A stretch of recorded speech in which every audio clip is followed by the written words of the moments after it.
आ रही है।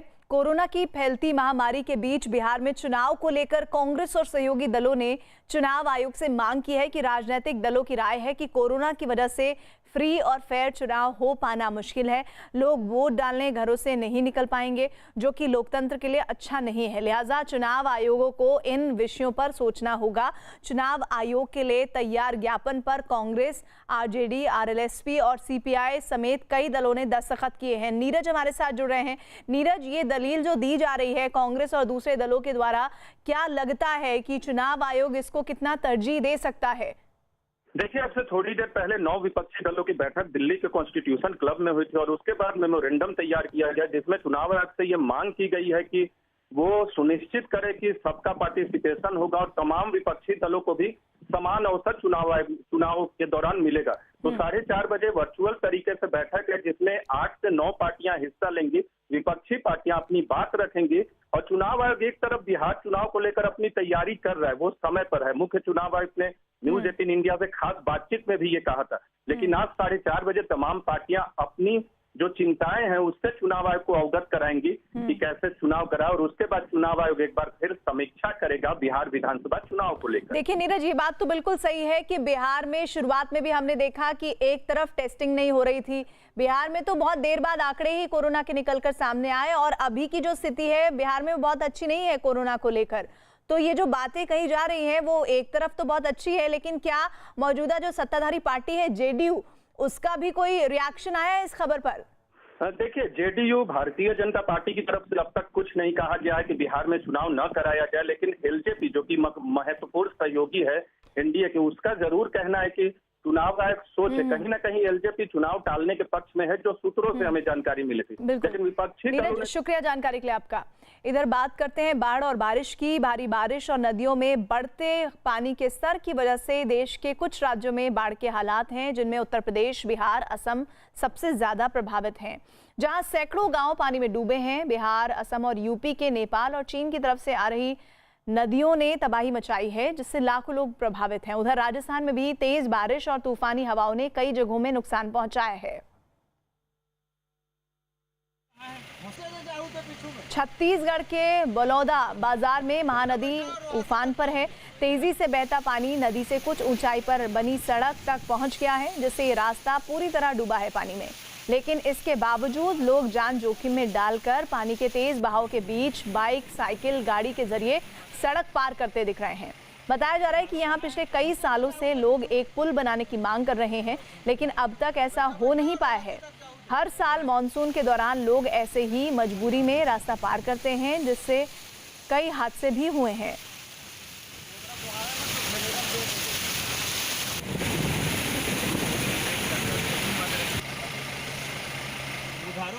बिहार के दरभंगा में बागमती नदी उफान पर है, जिसकी वजह से आसपास के गांव बाढ़ की चपेट में हैं। पानी के तेज बहाव में लोगों का घर से बाहर जाना मुश्किल है। कई जगहों पर झोपड़ियों और घरों में पानी भर गया है। गांव में पानी भरने से लोग आसपास के इलाकों तक भी नहीं जा पा रहे हैं।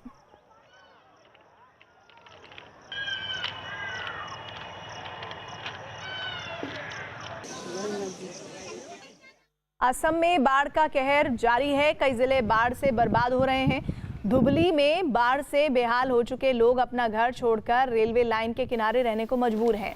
बाढ़ प्रभावित लोगों के मुताबिक उनके इलाकों में ब्रह्मपुत्र नदी का पानी भर गया है और उनके मकान पानी में डूब गए हैं।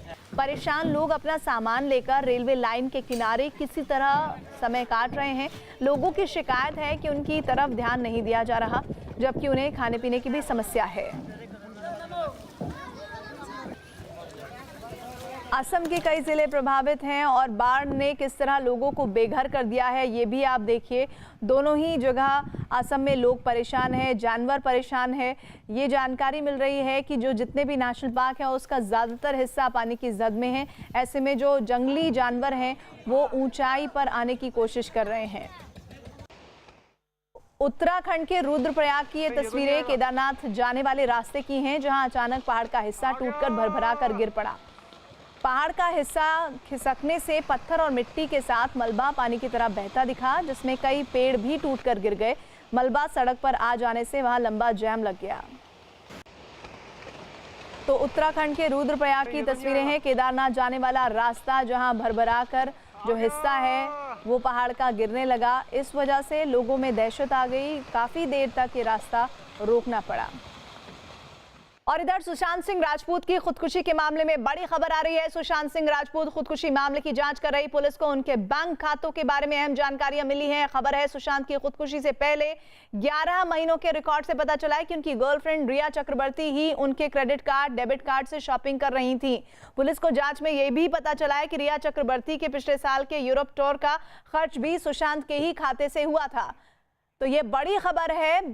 दोस्त रिया किस तरह से सुशांत सिंह राजपूत के क्रेडिट और डेबिट कार्ड से खर्च कर रही थी, इस तरह की जानकारियां हासिल हुई हैं पुलिस को। और ये भी जानकारी मिली है कि पूरे 11 महीने सुशांत की मौत से पहले 11 महीनों की बैंक डिटेल है, जिसके बारे में ये पता चला है कि वो जो कार्ड्स थे उनके ज्यादातर इस्तेमाल रिया चक्रवर्ती के जरिए हुए हैं। हमारे साथ आशीष सिंह सहयोगी जुड़ रहे हैं। आशीष, क्रेडिट कार्ड, डेबिट कार्ड से शॉपिंग करती थी रिया चक्रवर्ती, ये इस पूरे मामले में कितना अहम हो सकता है? इस पूरे मामले में जो है चार्टर्ड अकाउंटेंट से और साथ ही साथ जो बैंक से मिले हुए दस्तावेज हैं उससे ये साफ तौर पे पता चलता है कि पिछले 11 महीनों से सुशांत सिंह के बैंक अकाउंट से जो ट्रांजैक्शन किया गया था, उन ट्रांजैक्शन में क्रेडिट कार्ड और डेबिट कार्ड का इस्तेमाल जो है वो रिया चक्रवर्ती ही कर रही थी। इसके अलावा पिछले साल जो वो यूरोप टूर पे गई थी तो उस दौरान भी उसके पूरे एक्सपेंसेस जो है वो सुशांत सिंह राजपूत के ही क्रेडिट कार्ड से जो है वो दिए गए थे। निश्चित तौर पर इन सारी चीजों को जो है पुलिस इकट्ठा कर रही है, क्योंकि दस्तावेजों के साथ साथ पुलिस ये भी जानने में जुटी है कि जिन 3 कंपनियों का नाम उभर कर सामने आया था, उन 3 कंपनियों में रिया चक्रवर्ती की पार्टनरशिप कितनी बेसिस की थी और इसके अलावा सबसे अहम बात यह कि ये पार्टनरशिप में उन्होंने कितना इन्वेस्ट किया था। इन सारे मामलों की भी जांच पुलिस करने में जुटी हुई है। आशीष बने रहिए हमारे साथ। इस बीच महाराष्ट्र के गृह मंत्री अनिल देशमुख ने साफ कर दिया है कि फिलहाल इस मामले की सीबीआई जांच की जरूरत नहीं है। उन्होंने कहा कि मुंबई पुलिस इस मामले की पूरी तरह जांच कर रही है। एक दिन पहले सुशांत की दोस्त रिया चक्रवर्ती ने एक ट्वीट के जरिए गृह मंत्री अमित शाह से इस मामले की सीबीआई जांच करवाने की मांग की थी।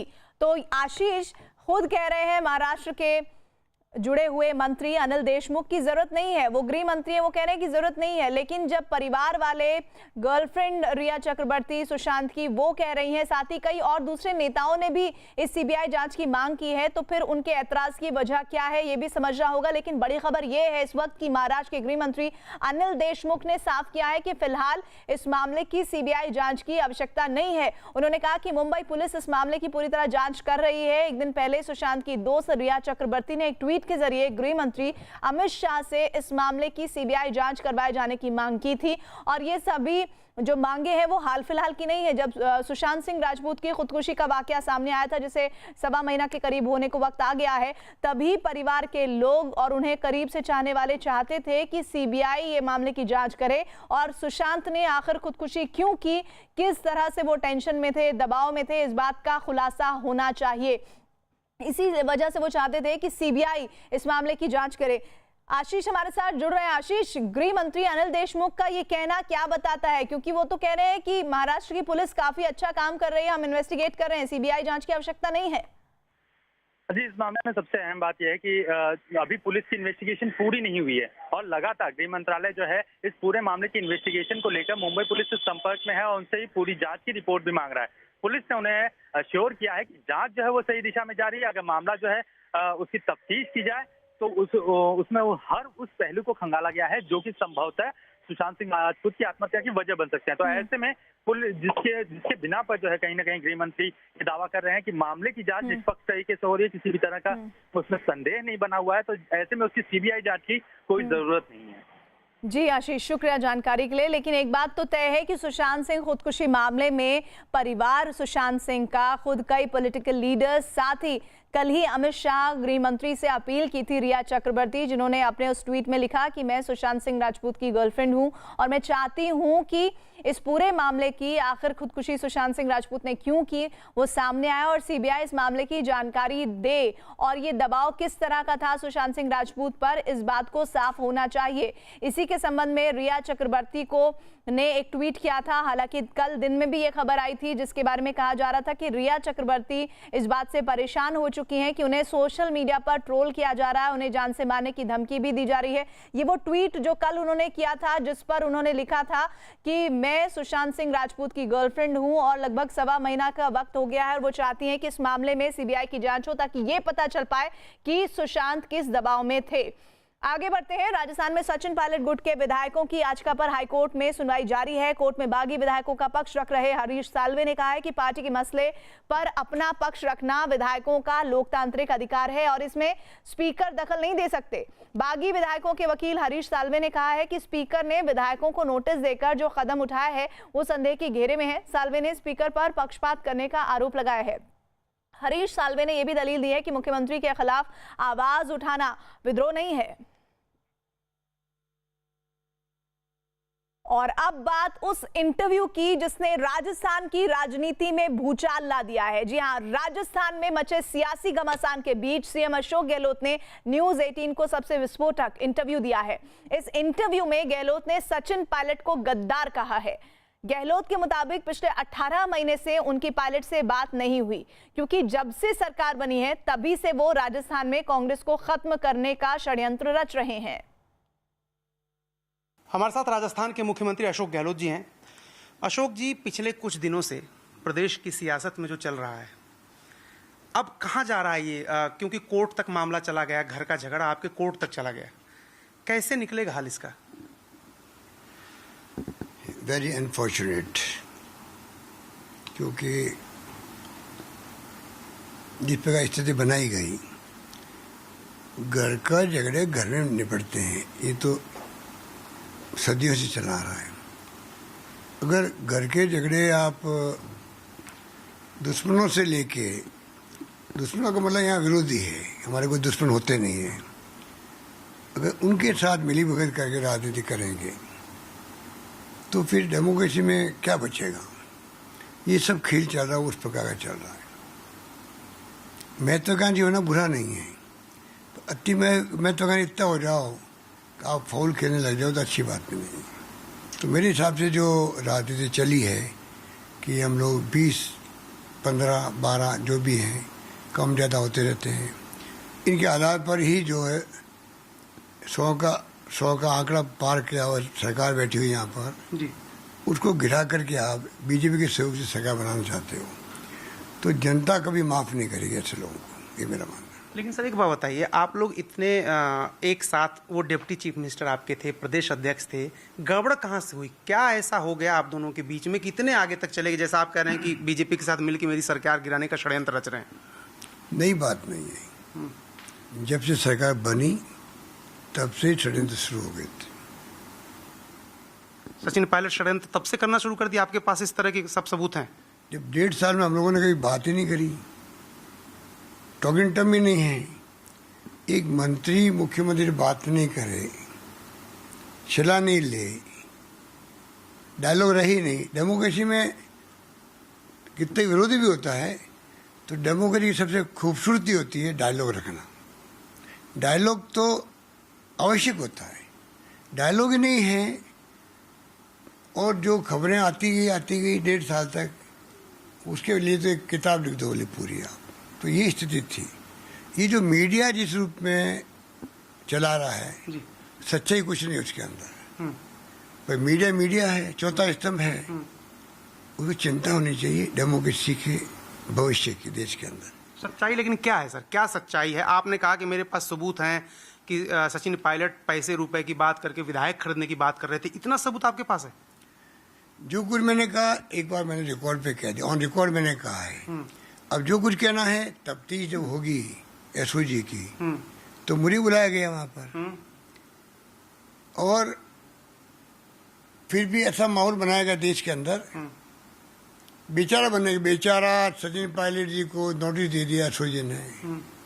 अरे भाई 10-12 नोटिस गए होंगे, हमारी पार्टी ने कंप्लेंट की थी उनको, हमारी सरकार गिराने के लिए बीजेपी षड्यंत्र कर रही है, हमने कभी इनका नाम नहीं लिया, सफाई ये दे रहे हैं कि नहीं ऐसी कोई बात ही नहीं थी, कोई षड्यंत्र था ही नहीं, कोई ऑफर हुआ ही नहीं। तो मैं क्वेश्चन कर रहा हूँ बीजेपी नेताओं से, आंसर आ रहा मेरी पार्टी के अध्यक्ष जी से, ये कैसे होता है क्या? अब जो कुछ हुआ है सामने, अब पूरी मेहमान नवाजी किसकी हो रही है? वकील लोग कल एपी हो रहे हैं, कौन हो रहे हैं? किसके बाड़ाबंदी जो की गई गुड़गांव में या मानेसर में, ये उस वक्त होने वाली थी जब राज्यसभा चुनाव थे। उसके पहले 10 तारीख को मुझे 10 दिन के लिए एमएलए को एक साथ इकट्ठा करना पड़ा। नौबत क्यों आई वो? तब भी कहा गया नहीं तो डिप्टी सीएम साहब को डाउन करने के लिए सीएम साहब ने चाल चली है। कोई मुख्यमंत्री 10 दिन तक विधायकों को इस प्रकार बैठा सकता है? अच्छी परंपरा है क्या? मैं खुद बुरा मानता हूँ जी। सरकार बचा नहीं थी मुझे उस दिन। रात को 2 बजे जाने वाले थे लोग, 2 बजे रात को मैंने 1 बजे कलेक्टरों को उठाया, मेरे कांग्रेस नेताओं को इतला करी कि कल शाम तक सब जयपुर पहुंचने चाहिए। और मुझे खुशी से बात की है कि करीब करीब तमाम विधायकों ने शाम तक पहुंचने के लिए हाँ ही नहीं करी, बल्कि पहुंच गए करीब करीब। जब पहुंच गए तो इनकी आंखें खुली, ये क्या हो गया? तो फिर पूरा बयानबाजी होने लग गई कि नहीं कुछ नहीं था, क्यों बुलाया, कोई खरीद फरोख्त हो ही नहीं रही थी। जबकि मेरे पास उस वक्त भी प्रूफ थे, आज भी प्रूफ है। सचिन पायलट खरीद फरोख्त करा रहे हैं। मैंने कल जो कहा है मीडिया को वो मेरा ऑफिशियल बयान है, ऑन रिकॉर्ड पे मैंने कहा है। एक आज जो खबर आ रही था, हाँ बोलिए। एक जो बात है, उन्होंने कहा कि एक इंटरव्यू में कि कांग्रेस ने मध्य प्रदेश में अध्यक्ष थे कमलनाथ, उनको चीफ मिनिस्टर बना दिया। अमरिंदर सिंह अध्यक्ष थे, उनको चीफ मिनिस्टर बना दिया। भूपेश बघेल अध्यक्ष थे, उनको चीफ मिनिस्टर बना दिया। मैं अध्यक्ष था, मुझे चीफ मिनिस्टर नहीं बनाया। राजस्थान का सचिन पायलट का बयान। देखिए, मुख्यमंत्री बनाया जाता है, पब्लिक क्या सोचती है, पब्लिक का मैंडेट किसके पक्ष में है, पब्लिक का मैसेज क्या है। जब घर घर में ये बात थी कि मुख्यमंत्री अशोक गहलोत बनना चाहिए, विधायक जीत के आए, टिकट चाहे इन्होंने दिलाए, मैंने दिलाया, किसी ने दिलाए, अधिकांश विधायकों ने जो अपनी राय प्रकट कर दी, अधिकांश विधायकों ने कह दिया हाईकमान तय करेगा। हमने हाईकमान में छोड़ दिया, तो सोच समझ के फैसला हुआ। फैसला होने के बाद में आज तक मैंने कभी देखा नहीं कि कोई उसको चैलेंज करे, और यहाँ स्थिति दूसरी बनी रही। तो ऐसे मुख्यमंत्री नहीं बनते हैं। वहाँ की स्थिति दूसरी थी राजनीतिक तौर से, यहाँ की स्थिति बिल्कुल दूसरी थी, इसलिए मैं मुख्यमंत्री बना। लेकिन वो और मैं वो व्यक्ति हूँ, जी, अगर मुझे अंदाज हो जाए कि पब्लिक मेरे पक्ष में नहीं है, पब्लिक मुझे चाहती नहीं है, विधायक गणों का मूड दूसरा है,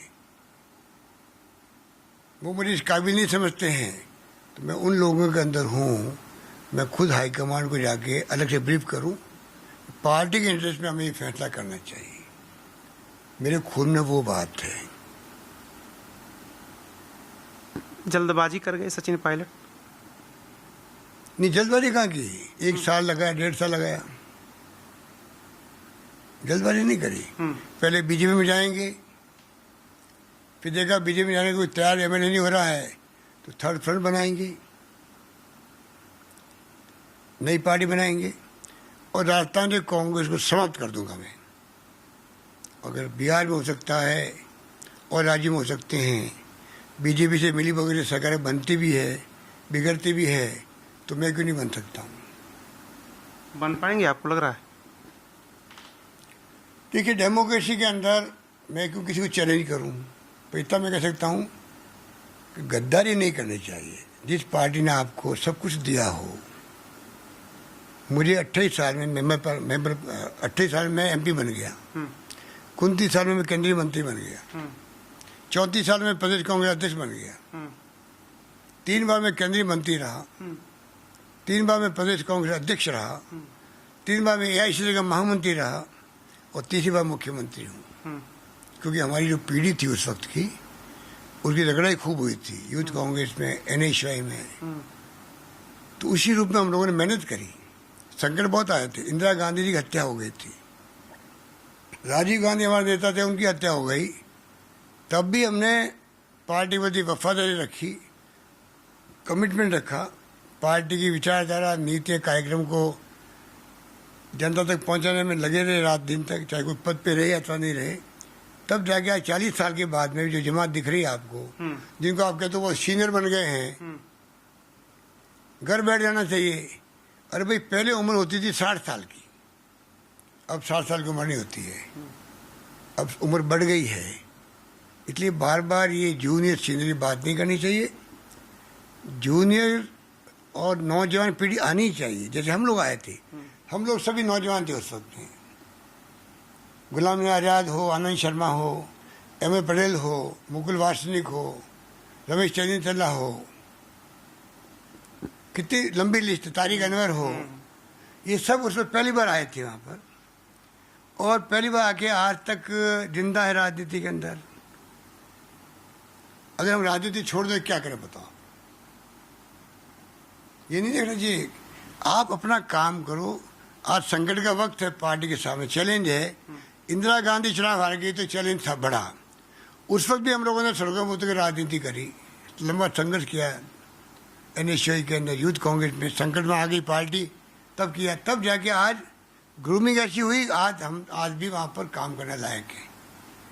और इनके मैं खिलाफ नहीं हूँ। मैं हमेशा राहुल गांधी जानते हैं, जब कभी पार्लियामेंट बोर्ड की मीटिंग होती है तो सबसे ज़्यादा पैरवी मैं करता हूँ युवाओं की, NSU की, यूथ कांग्रेस की, युवाओं की। यही कल का भविष्य देश का है। ये हमसे अच्छी परफॉर्मेंस कर सकते हैं, क्योंकि आज IT का ज़माना है, टेक्नोलॉजी का ज़माना है। राजीव गांधी का सपना था 21वीं सेंचुरी का, आज कंप्यूटर आ गए, सब कंप्यूटर आ गए। इनको ज़्यादा लाभ है काम करने का। उसकी बजाय आप खाली माहौल बना दो, सीनियर जूनियर, सीनियर जूनियर। उसका नतीजा अब आप अति महत्वाकांक्षी बन जाओ तो फिर 5 साल लोग ऐसे होते हैं आपको, वो कभी आपको प्रधानमंत्री, कभी मुख्यमंत्री, कभी केंद्रीय मंत्री, कभी और कोई पद पे, वो ऐसी बातें फैलाते हैं आपके सामने, आपकी खुद की सोचने की शक्ति जो है वो पीछे चली जाती है। उसका परिणाम है। धन्यवाद। अच्छा सर, एक और सवाल मैं पूछ रहा हूँ कि आप एक कहावत है हमारे यहाँ, क्षमा बड़न को शोभत है, छोटन को उत्पात। तो अगर आए सचिन पायलट, क्योंकि आपके प्रवक्ता ने अपील भी की आएंगे तो कैसे व्यवहार करेंगे उनके साथ? अभी उम्मीद है आपको? अरे वो जब मैं MP बन के आया तो वो 3 साल के थे, हमारे उनके घर आना था। आएंगे तो मैं तो उनको सबसे पहले प्यार से गले लगाऊंगा। मेरा उनके प्रति बहुत स्नेह भी है। राजनीति के लिए राजनीति है, तो व्यक्तिगत संबंध 40 साल से हों जिस परिवार के साथ में, तो आप सोच सकते हो कि मेरा क्या रुख रहेगा उनके प्रति। सरकार स्थिर है सर, और कितने विधायकों का? क्योंकि एक बार कोई 107 कहता है, कोई 103, कोई 122। हमारे साथ में 200 विधायक हैं मेरे साथ में, क्योंकि मैंने काम ऐसे किए हैं, सबको साथ लेके चला हूँ। जब जिंदगी बचाने का वक्त था, और अभी भी है, कोरोना की महामारी में, तो मैंने तमाम पॉलिटिकल पार्टियों के साथ लेके चला। धर्म गुरुओं को, एक्टिविस्ट को, डॉक्टरों के, रिटायर्ड डॉक्टरों को, अभी तक मैं सब साथ लेके चल रहा हूँ। अभी मैंने 21 घंटे की VC की है, 21 घंटे की जी वीडियो कॉन्फ्रेंसिंग।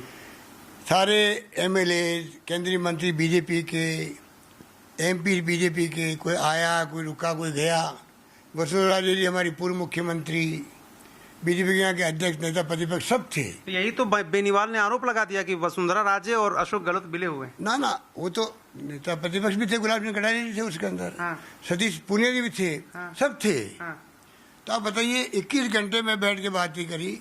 और मुझे गर्व इस बात का रहेगा कि पक्ष विपक्ष सब ने गवर्नमेंट का जो काम था, कोरोना की लड़ाई लड़ने का, कोरोना के खिलाफ में जंग का, उसमें सब ने लोगों सरकार को अप्रिशिएट किया हो, और हमने कोई कमी नहीं रखी, अभी भी कमी नहीं रख रहे हैं। वो मैंने देखा सर, तमाम जगह पे आपकी होर्डिंग लगी हुई है। एक सवाल मेरा है कि राहुल गांधी ने आगे बढ़ाया, ज्योतिरादित्य सिंधिया को, सचिन पायलट को, ये लोग छोड़ के जा रहे हैं। आपको लग रहा है राहुल गांधी की लीडरशिप के ऊपर भी ये सवाल है?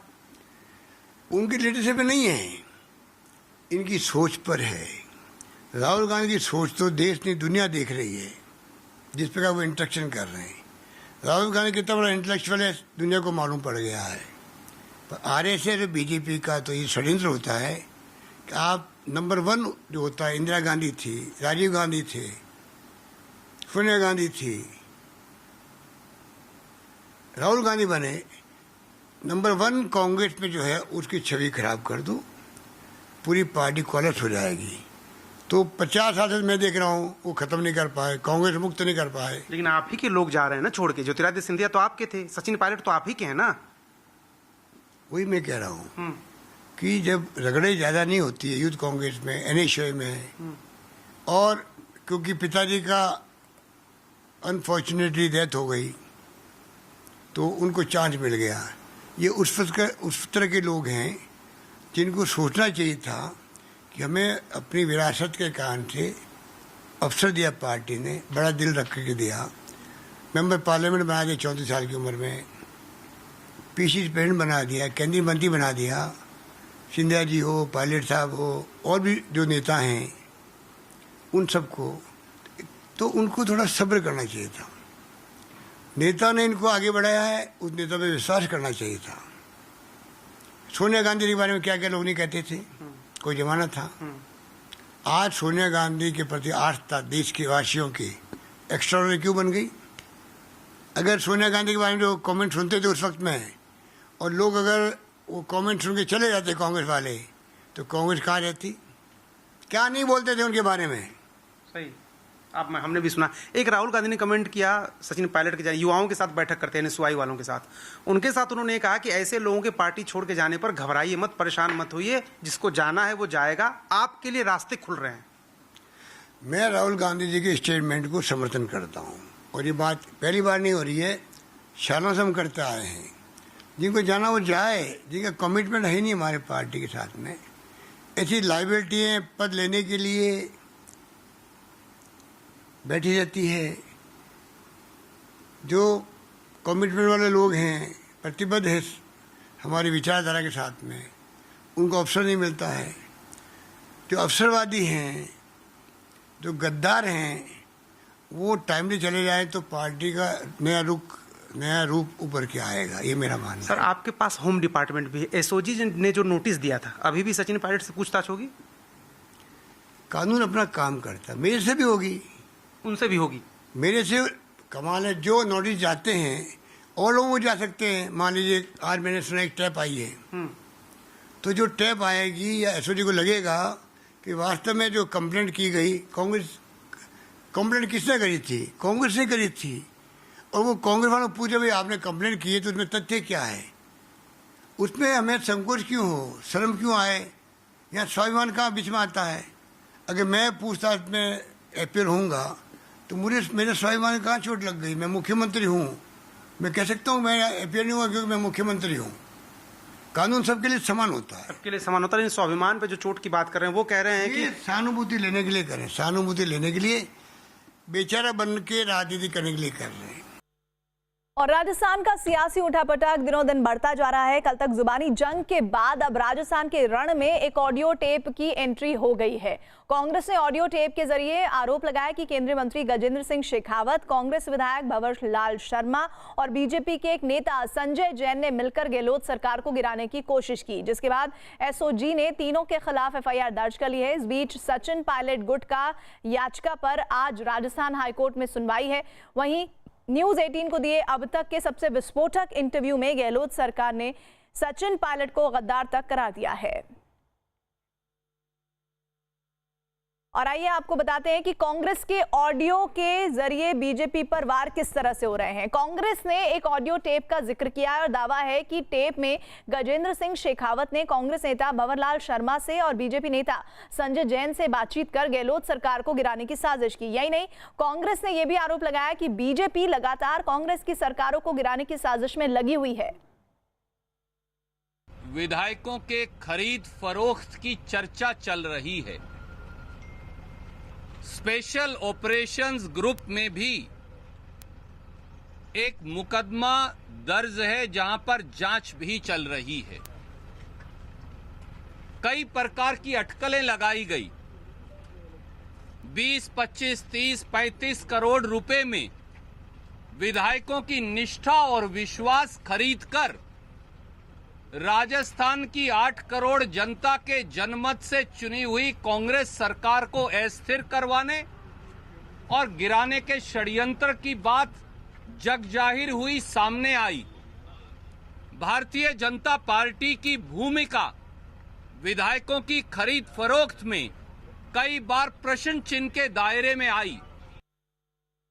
दोस्तों, कल शाम जो दो सनसनीखेज व चौंकाने वाले ऑडियो टेप मीडिया के माध्यम से सामने आए हैं, इन टेप्स में तथाकथित तौर से भारत सरकार के कैबिनेट मंत्री श्री गजेंद्र शेखावत जी, श्री भंवरलाल शर्मा जी जो कांग्रेस के विधायक हैं, वे भाजपा नेता संजय जैन जी की तथाकथित बातचीत सामने आई।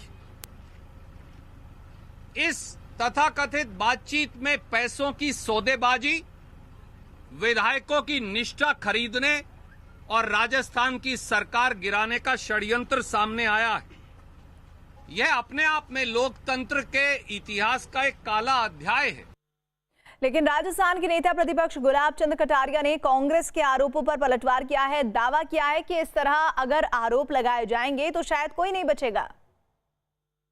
गुलाब चंद कटारिया साहब मौजूद है, उनसे बात करते हैं। गुलाब चंद जी, जो कुछ सुरजेवाला साहब ने पीसी में कहा कि ऑडियो वायरल सामने आ चुका, ऑडियो वायरल हो चुका है, उन्होंने बाकायदा ट्रांसक्रिप्ट करके पढ़ाई जिसमें नेताओं की खरीद फरोख्त की बात की जा रही है, आपका क्या कहना है? देखो, मेरा ये अनुभव, मैंने होम डिपार्टमेंट को डील किया है। ये ऑडियो किसका कौन बना देता है, किसके साथ कौन जोड़ देता है, आधी बात किसकी उठा लेते हैं, आधी बात किसकी जोड़ देते हैं, जब तक इसकी पूरी तहकीकात नहीं हो तब तक ईमानदारी से इसकी सच्चाई को नहीं कह सकते।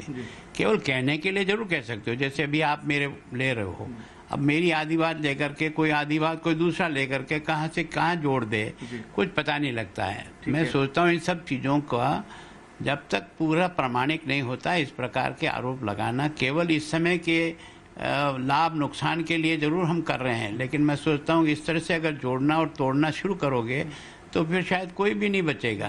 कांग्रेस का ये आरोप भी है कि सचिन पायलट जो हैं वो बीजेपी के हाथों में खेल रहे हैं। हरियाणा सरकार की मेजबानी में वहां पर बैठे हैं, हरियाणा सरकार के रिजोर्ट है, जब भी विधायकों का जमावड़ा लगता है बीजेपी वहीं पर विधायकों का जमावड़ा करती है। उनकी पक्ष में जो वकील अपीयर हुए हैं वो भी बीजेपी के खेमे के वकील हैं। इस पर आप क्या कहेंगे सर? देखो, मैं सोचता हूँ इससे कोई लेना देना नहीं। जब स्वयं ने सचिन ने ये साफ ढंग से कहा कि ना मैं बीजेपी में जा रहा हूँ, ना मैं बीजेपी से कोई कांटेक्ट है, मैं आज भी पैदाइशी कांग्रेस की विचारधाराओं से उसके बाद तो रानी, जब जाने वाला व्यक्ति ही अपनी बात को स्पष्ट कह रहा है तो दूसरे लोग इधर उधर से जोड़ के, कौन आदमी किस होटल में जाके ठहरे, किसी ने रोके क्या? किसी होटल में ठहरने के लिए कोई मनाही है? पैसे देगा वो ठहरेगा। वकील करने का जहाँ तक सवाल है, मेरे पास पैसा होगा तो मैं जिस वकील को चाहूँ उससे कर दूँ। वकील का एक व्यवसाय है, वकील की कोई पार्टी नहीं होती है। क्या यही वकील पहले कांग्रेस के कभी वकील नहीं रहे क्या? ऑडियो टेप पर मचे घमासान के बीच बीजेपी नेता संबित पात्रा ने कांग्रेस पर बड़ा हमला बोला है। उन्होंने कांग्रेस के आरोपों को बेबुनियाद बताया है। कॉन्फ्रेंस करके रणदीप सिंह सुरजेवाला जी ने कहा था कि घर में बर्तन होते हैं तो बर्तन बजते हैं। दो तीन चीजें इसमें बहुत आवश्यक हैं। पहली बात तो है, कांग्रेस पार्टी ने स्वीकार किया कि बर्तन उनके हैं और बर्तन बज रहे हैं। आप एक मैन्युफैक्चर्ड ऑडियो के माध्यम से ये जो बर्तनों की आवाज है उसको दबाने की कोशिश कर रहे हैं। आपके घर के बर्तनों की आवाज बाकी जगह ना पहुंचे, दुनिया उन आवाजों को ना सुन ले, इसलिए आप एक मैन्युफैक्चर्ड ऑडियो के षड्यंत्र के माध्यम से ये जो पूरी रचना कर रहे हैं उसको हम पूरी तरह से खारिज करते हैं। अंग्रेजी में कहावत है, empty vessels make much noise. जो बर्तन खाली होते हैं उन बर्तनों में आवाज होती है। वैसे ये बिल्कुल अतिशयोक्ति नहीं होगा कि। और आइए अब कोरोना आंकड़ों की बात कर लेते हैं। भारत के कोरोना आंकड़ों पर नजर डालें तो यहां कोरोना के कुल मामले बढ़कर 10 लाख के पार हो गए हैं। देश में अब तक कोरोना मामलों का आंकड़ा 10,03,000 से ज्यादा है। वहीं इनमें 6,35,000 से ज्यादा लोग ठीक भी हुए हैं, जबकि 25,602 लोगों की मौत हुई है। फिलहाल भारत में कोरोना के 3,42,473 एक्टिव केस हैं। देश के ज्यादातर राज्य कोरोना वायरस से जूझ रहे हैं, लेकिन इनमें कुछ राज्य ऐसे हैं जहां कोरोना की चपेट में आने वाले मरीजों की तादाद लगातार बढ़ रही है और वहां कोरोना के मरीज भी बहुत ज्यादा हैं। सबसे खराब हालात महाराष्ट्र में हैं, जहां पर कोरोना मरीजों की संख्या लगातार बढ़ती जा रही है। वहां पर मरीजों की तादाद 2,84,000 के पार है। वहीं कोरोना मरीजों की संख्या के मामले में दूसरे नंबर पर तमिलनाडु आता है। जहां कोरोना के कुल मामलों की संख्या 1,56,000 के पार है। कोरोना से जुड़ रहे राज्यों में दिल्ली नंबर 3 पर है, जहां कोरोना के मामले 1,18,000 के पार है। कर्नाटक चौथे नंबर पर है, जहां कोरोना के कुल मरीजों का आंकड़ा 51,000 के पार हो गया है। और 5वें नंबर पर गुजरात है, जहां कोरोना मरीजों की संख्या 45,000 के पार हो चुकी है। दुनिया भर के भी अब कोरोना आंकड़ों पर नजर डाल लेते हैं। यहां पर भी लगातार आंकड़े बढ़ रहे हैं, 1 करोड़ के पार हो गए हैं ये आंकड़े। दुनिया में कोरोना के कुल मामलों की संख्या 1,37,67,000 से ज्यादा हो चुकी है, जिनमें 76,87,000 मरीज ठीक भी हुए हैं, जबकि 5,89,211 लोगों की जान जा चुकी है। वहीं दुनिया भर में फिलहाल कोरोना के करीब 55 लाख एक्टिव केस हैं।